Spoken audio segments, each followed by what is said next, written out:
You've seen some snazzy videos. We have gone through a learning workshop, etc.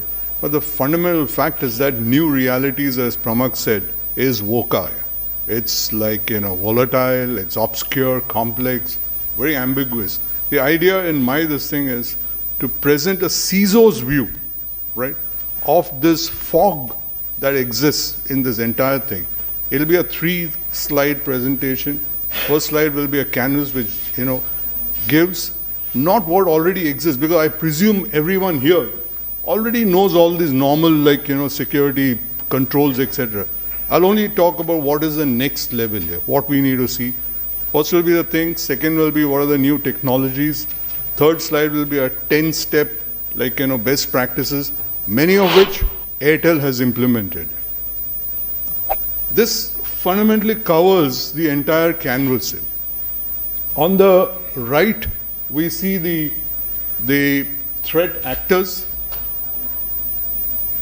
Left, we see the targets where the vulnerabilities are created. In between, we see the new attack methodologies, of which the biggest means, the heavy artillery, is malware. And that's why I've kept malware, and I'll cover malware separately. If you come to the vulnerabilities, vulnerabilities are created at 3 levels: at the nation state, at enterprises, and at the individual citizens. Nation state basically, is charged with protecting public safety and critical infrastructure protection, which to a large extent depends on SCADA, and therefore, as all of you all know, the Stuxnet history, I don't need to go into that. Critical infrastructures today are vulnerable, right? Which is what is being targeted by the right hand. The problem is retaliation. Can a country retaliate when it knows? It's very difficult. If India is today attacked, right? Even if we know that the attack has come from China, right? It's impossible. We don't have a public policy of retaliation, because there could be a possibility that the attack has come from some other country and diverted, right, routed through China. We cannot hit back, right? This is we are grappling, the country is grappling with this thing. So it's a vulnerability. The attackers know there won't be any retaliation. Law of commons. 80% of the critical infrastructure is owned and operated by the private sector. Part of it, 20% by the government. Everybody thinks that protection is someone else's job. That's what you call the law of commons. No one takes any protection here. There's a general sense of vulnerability. When it comes to enterprises, both public and private sector, today competitive pressures are so fierce that a company that does not adopt new disruptive technologies like cloud, mobility, social, and big data is actually kaput. They will not exist in the next 2 years. Now all these 4 defining disruptive technologies come with a bundle of vulnerabilities, of which many people have talked about it. Some of the things are identity related, right? Some relate to basically encryption, etc. Identity is very important. How do you so the surveys, before I come to identity, in all these 4 technologies that I talked, it's a nexus, a force, and all interrelate with each other. There are 3 impediments that are hitting enterprises into adopting these technologies. Right? One is the very strategy of migrating into these technologies. How do you migrate from ground to cloud? Right? Second is the lack of skills and technologies to help in migrating to big data or social or etc. Right? These 2 impediments account for between 35 to 40% of the concerns, whereas the rest 60% is security concerns, right? And people and enterprises that have actually moved into that have come with vulnerabilities which are being exploited by the right-hand side. One example, right? An enterprise that has gone and adopted cloud, public cloud, or maybe even hybrid cloud, right? How do they handle their identity?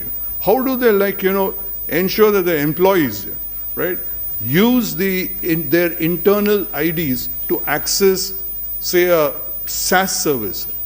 Now, there are solutions to this, but they need to be put in place. CISOs have to seriously think of bridging the internal IDs with the cloud IDs. And this, when I say cloud IDs, they are also used by mobile users. Like, you need to have identity bridges. You need to, have adoption of SAML, ORIs, right? SOA is thing. A lot of companies are moving into SOA. SOA is web services. There's a code registry which is getting hacked. There is an enterprise service bus which is targeted, right?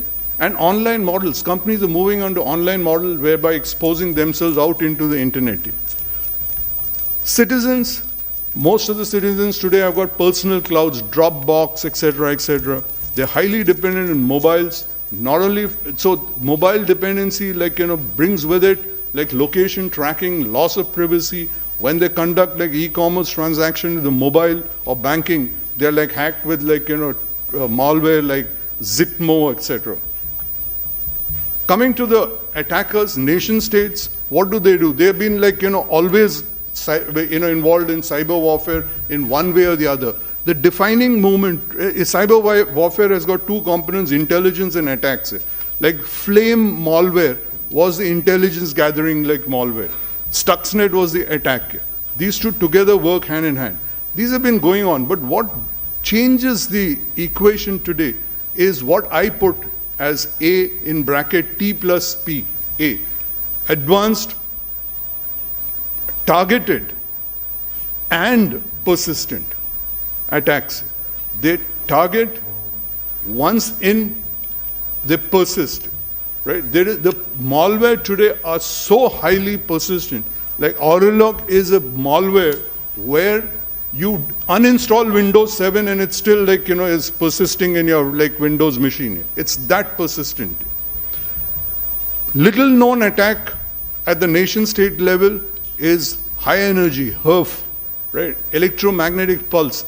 5 days back, Boeing demonstrated this, attack, EMP attack.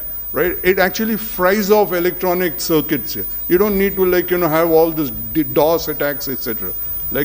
And these HERF guns are available for $50,000 here. It can penetrate data center walls here. We need to as security professionals seriously think of Faraday caging here in the data centers and in our places where servers are there to prevent EMP attacks. Activists, Airtel underwent a 2-week attack by Anonymous here. We survived the attack here. But hacktivists can get really nasty, trying to prove a point. But what's important today is that they started collaborating not only among themselves, but they started collaborating with those who are actually demonstrating on ground, the physical people. So it's become digital and physical collaboration. They are now giving in opt-in services to normal citizens, like in the Anonymous attack which happened in India. Right, where Supreme Court and number of places were brought down. They actually released 2 opt-in malware, that is LOIC, that is, low orbit cannon, ion cannon, and high orbit ion cannon. Anyone could actually register, use that to launch attacks, which many did on Airtel, because we penetrated their IRC chat and we were going through exactly what they were talking among themselves.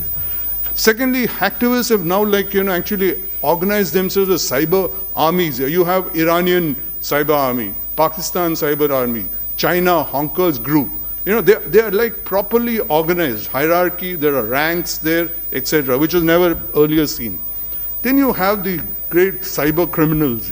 What are the defined? Cyber criminals have been there for the last 15 years. It's nothing new, right? But the defining thing today is that they are organized in a supply chain, a very sophisticated supply chain where they've got vulnerability analyzers who use fuzzing tools, like the white hat tool, which all of you all would know is Codenicom, which bombards applications and things with millions of attacks. Try input, output, finds out these vulnerabilities. Those vulnerabilities are taken out by the researchers, given to the next lot in the supply chain, which is called exploit developers. They develop exploits, give it to the tool developers who actually put it into like tools like Zeus or Gitmo. Then those, once the tools are developed, they give it to hackers. That's the next in the chain. Hackers like hack. Once they have hacked the thing, they sell it to bot herders. Bot herders now are the actual commercial guys. They like, get the like stuff, and therefore then you have the credit card fraudsters, you have money mules, and you have money launderers. All these are tied together with forums of exchange. So it's a great big like, supply chain out there. That's what is getting like malware more and more tougher. And then they also involve like nation states into AT plus PA. What are they using? The different kinds of attacks that we have seen now. First is information manipulation. Like that whole trust in internet and information is lost today. There is like, all Google, Yahoo, all these have been attacked. The search engines are completely compromised as it stands today, right? There was always search engine poisoning, but there are two things that search engines use in their algorithm. One is the ranking of the sites that link to a particular site, and the second is user search history. These people have like been like, using cross-site scripting to like, do the ranking part of it, and request forgery, cross-site request forgery thing for user history. They're like, started manipulating information. So sites which you see or information that you get is just not like, really trusted, because they lead you to like malicious websites. Secondly, the same techniques are used in analytics. Businesses use analytics. Imagine the analytics that you get, the outputs are actually like, cloned, they're Trojan. Supply chain, US Congress like, had like found 1 in every 5 network like component was counterfeit, right? Most of them from China, right? Now, so the hardware like, chain is completely like compromised. But these people are not satisfied with it. They find that like, hardware investment in making counterfeit networking like, equipment is a little costly. So they have now started at the firmware level, which I'll come to a little later. Like digital certificates have been compromised. The certificates that you see may not be like, thing. They might be rogue like certificates. There are like CAs have been attacked. Diginator like, is a Dutch company where they attacked that, took out 531 certificates, distributed. Diginator, like, has filed for bankruptcy. Another CA, Komodo, again attacked. They're saying Iran is attacked. But fundamentally, what is happening here is that these CAs use for their digital certificates the MD5 hash algorithm. MD5 hash algorithm has got huge like vulnerabilities called as collision like attacks. Right? And this vulnerability was found in 2004. CAs have not converted or changed to SHA-1, which they should have. All the CAs that have not changed to MD5 are getting attacked now. So the digital certificates that you're seeing, your websites, etc., may not be really like true when you see, even if you see HTTPS with a green thing there, right? Maybe completely like, forged there, right? Industrial systems are getting hacked, that's normal SCADA. Very importantly, sensors are getting attacked here. Like all of, many of you would have seen, sensors are now coming into daily life here. Like if you buy an iPhone today, you find a Nike, Apple out there, because there's a sensor in your shoe. As you walk out there, the shoe is sending like, messages to your Apple iPhone where like, the distance traveled is like found. But that's just a minor thing. That way there are sensors across every place. Internet of Things are coming, M2M, like is full of sensors. These sensors, like especially M2M, uses a modified TCP/IP protocol because it has to be lighter. They're all attacked and they're attackable, right? Very importantly for CISOs now, right, is the IPv6 shadow networks. Every operating system, every node today comes by default as IPv6 enabled, and it's like, it's activated. Moment you put these things onto your network, it starts searching through what you call neighbor discovery for other IPv6 compatible thing. Moment it finds that, it creates a network of the thing. So 99% of the enterprises, both in the government and in the private sector, have got 2 layers of networks. One is the IPv4 network and one is the IPv6. Attacks are coming in through IPv6 networks, which no security tool can read or protect. So much so in March 2012 of this, March of this year, like the Nmap, the latest version of Nmap which came out, has got a option to use attack and scanning to bypass firewalls and IPSs, etc., through the IPv6 shadow network, right? Government of India has mandated all government departments to move to IPv6 by March, right, of this year. Many are moving. IPv6 implementation is extremely difficult. Skills are not there, right? All these things combined brings in a huge, big hole out there, right? Combination attacks is another thing. You find one attack leading to the other attack. They get credit cards, which is the traditional attack, and then they go and buy virtual VMs in the cloud and use that for cloud-based bot attacks. Malware, coming to malware, I've specifically, that way there are a number of things, mechanisms that they use. Social engineering is one, but I've singled out malware because that's heavy artillery. Today it's commercialized here with supply chains. Signature-based defense is absolutely optional. Using AV today, they are living in a fool's paradise. The malware today is come up with very new avatars. There is ransomware, where they say they encrypt your data and they say until unless you don't pay this thing. Physical hostage. Your car doors are attacked and say it won't open until unless you don't put in $1.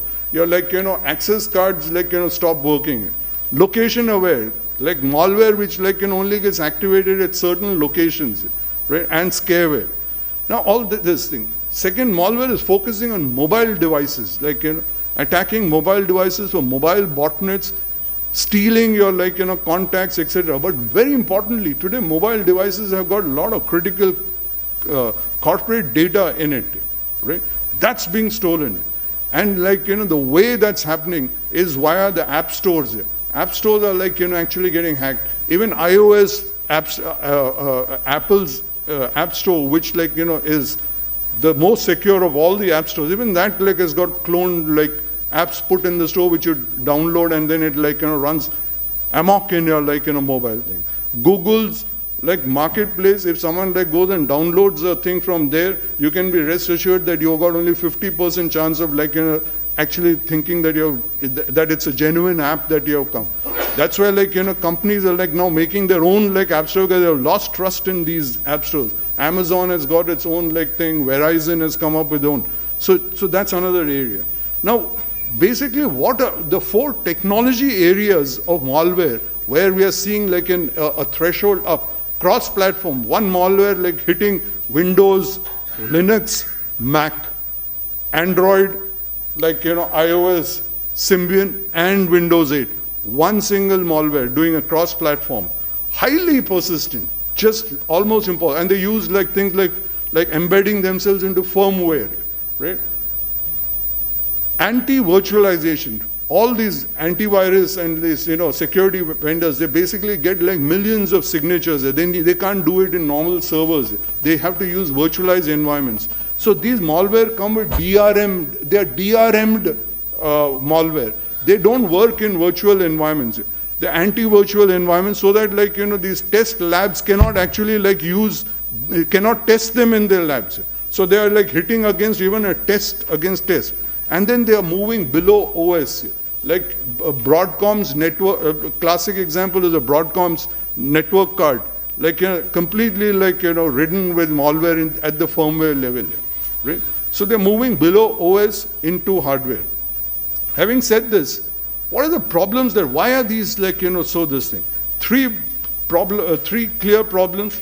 Every enterprise sees constant change, new platforms, users, apps entering, new wealth. And then the other problem is a lot of false positives, so security people just tend to shut the thing down or ignore it. Third part is within the thing, huge competitive business pressures. Business says, yeah, forget these controls here, let's get moving, right? Now that's this thing which gets in malware. Consumerization, as people have already talked, right? There are unmanaged users and unmanaged machines. Very importantly, the attackers have got an uneven playing field. They've got huge, they've got anonymity, right? They've got supply chains to create malware. These are the problem areas. What are the technology solutions, not the usual firewalls, IPS, etc. I'm talking about technology solutions that are now available, which are coming. It's cloud-based signature and reputation systems. We have Trend Micro here. Trend Micro actually pioneered this particular thing, right? That is cloud-based signature, which is very recently, because you have signature packed databases of your AV so big, right, that it can't even be put into your endpoints. So they have, and it can't be updated as quickly. So they started this thing that have the database signatures up in the cloud, and then it does a check both locally and from the cloud. Even the reputation URLs are out there. Those systems are there. Then HIPS, which is which is a 15-year-old thing, which failed because of its false positives, is again been revived. Now with whitelists, which have got over, it contains a list of all the applications of Windows and other things which actually was throwing up false positives as whitelists, so that HIPSs now do not throw those multitudes of false positives and therefore become very user-friendly and can be put. We need to look at HIPSs in the endpoints. Then, default deny application. Don't allow applications to get into the thing and unless they're in the whitelist thing. There are enterprise control systems that permit organizations to do this. That needs to be seen. And then, of course, you have advanced security monitoring, which is NBA, network behavior anomaly.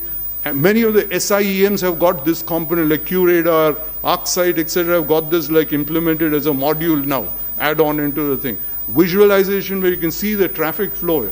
We tried this Q1 radar visualization. It's fantastic. You can actually find out, of course, you can't make out that here is a APT or something, but it gets you into a network segment where there is a possibility of it happening, and then you zero down onto that. And multiple engine analysis, one engine of AV or trend or semantic or something is all gone now. There are cloud-based services that are coming up which do ranking of executables all online, where it sends from one engine to the other and then comes up with a ranking, and that's what is the thing. This is available as a SaaS service. Having said this, there are 10 best practices which is available, right? Which is, first, we need to fine-tune our architectures, right?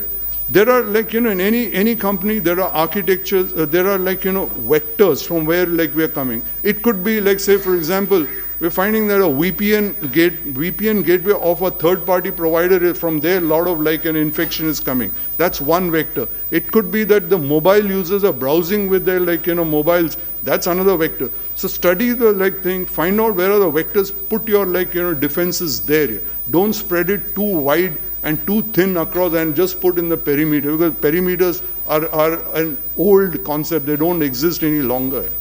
Deploy mix of defenses. Look at multiple vendors. Those days of having one vendor solution across is gone, because one vendor gets RSA was breached. Then you're fully gone. If you have RSA, mix and match vendors products, right? Multiple layers, host, perimeter, app, service providers, etc. Multiple styles, blacklisting, whitelisting. Right? By the way, I need to just touch upon this. There has been a paradigm shift in the way of security, which, one that is earlier we used to blacklist things. Therefore, when you have a blacklist, you have a list of known bad, right? And you compare the traffic or whatever with that list of known bad and then say, okay, whether what is coming is bad or not. That's where the zero-day attacks take place, because you don't know that what is bad and it's not in your bad list.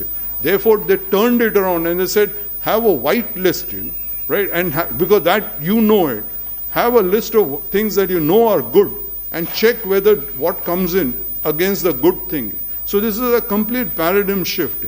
Second, they said, don't look at signatures, look at behavior, right? Now, and many tools. In fact, most of the tools are coming, but you need to ask as CISOs that this is the feature I want that. They are a delta more costlier, but it's worth the thing of paying that thing. Multiple reputation thing. right? Then of course, awareness because of social engineering attacks. Then there are three, strategies for APT, advanced, targeted persistent attacks. First, separation, reduce surface zone, attack surface zone, the thing, which is an old concept. But here now you actually focus and zone it into real small place things where your sensitive data is here. Harden, lock down, remove unnecessary software, and correct the configuration of the software that you leave behind here, right?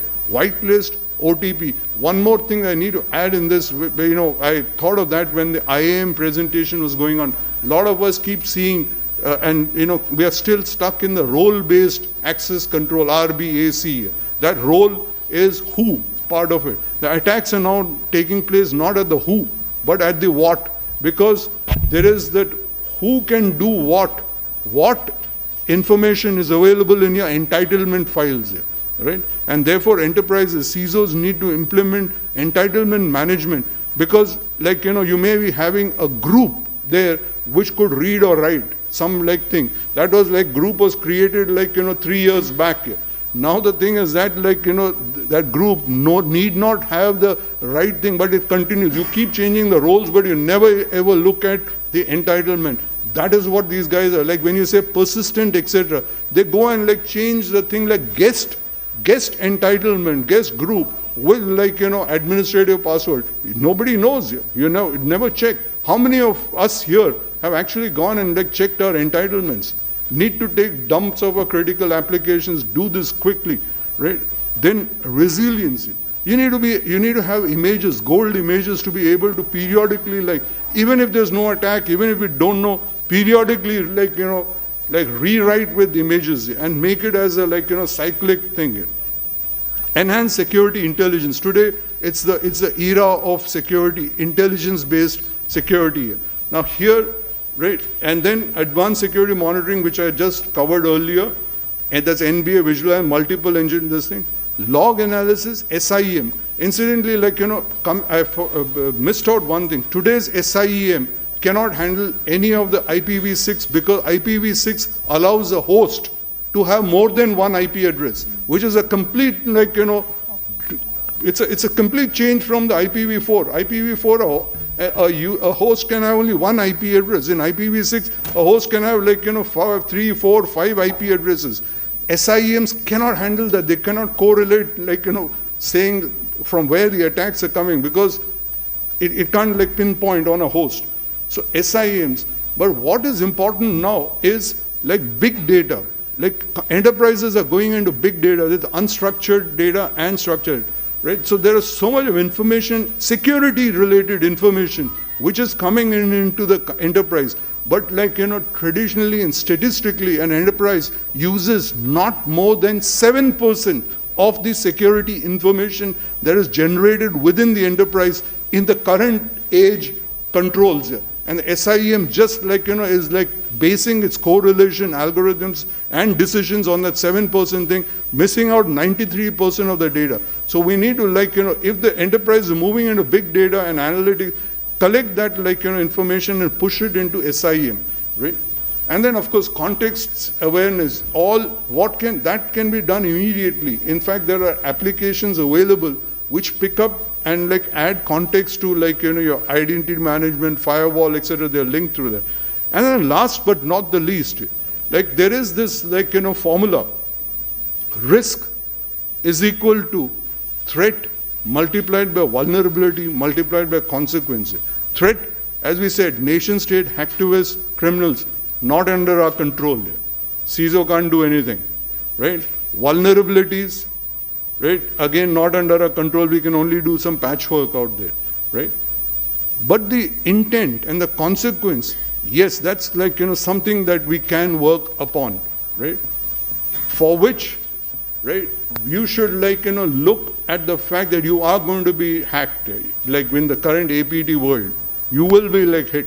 If you're hit, you need to have really good incident response plans and operationalized. This is different from business continuity. We're talking about absolute immediate. If your social media site, is hacked or some reputational thing goes, In today's world, it goes by viral, like, and it spreads like wildfire. What is the CISO going to do? He has to have a plan early in place.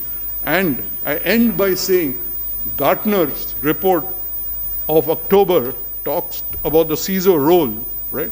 It says by 2017, right, 75% of the CISOs will be fired for not having proper security response plans. Thank you.